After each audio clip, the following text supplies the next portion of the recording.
Yang hari ini diperkenalkan oleh Bapak Gubernur, gimana?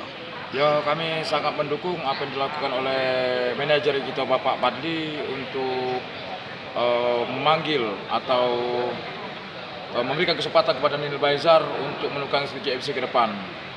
Terkhusus kami dari Ultras Palembang berharap pelatih Nil Baizar benar-benar berkontribusi besar untuk Sriwijaya FC dalam hal untuk menaikkan kita ke Liga 1. Jadi kami tidak peduli nak cak mano bae, kami tidak intervensi masalah pemain. Kami beri wewenang penuh bagaimana Nil Baizar untuk mengelola tim ini supaya menjadi benar-benar super power di Liga 2. Karena kita tahu Liga 2 ini juga persaingan sangat berat, apalagi PSS Medan juga jor-joran, Muba United juga jor-joran. Jadi apakah bisa kalau bisa intinya pemerintah provinsi mensupport dari Sriwijaya FC ini bukan hanya seremoni di hari ini, Pak.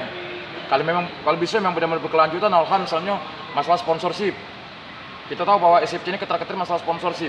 Semoga perusahaan-perusahaan besar yang ada di Sumatera Selatan ini benar-benar mendukung Sriwijaya FC untuk naik ke Liga 1, karena kita tahu bahwa Sriwijaya FC adalah ikon dari Sumatera Selatan. Selama ini kita tahu bahwa Ampera, Pempek dan lain-lain, Sriwijaya FC juga bisa menginternasionalkan kota Palembang ataupun Sumatera Selatan ini. Jadi kami berharap kepada Bapak Gubernur Hemanderu benar-benar full power untuk mendukung Sriwijaya FC. Bagaimana? Karena kita sudah kecolongan di Bali kemarin. Jadi kita di Bali padahal tinggal sedikit lagi, tetapi pemerintah provinsi tidak maksimal. Fakta yang ada bahwa pemerintah provinsi saat itu tidak mendukung kami para supporter untuk mengirim banyak supporter ke Bali.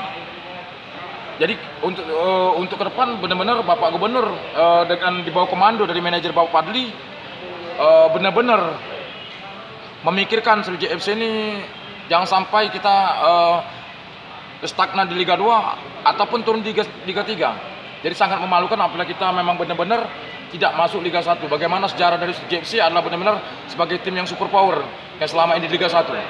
Bagaimana?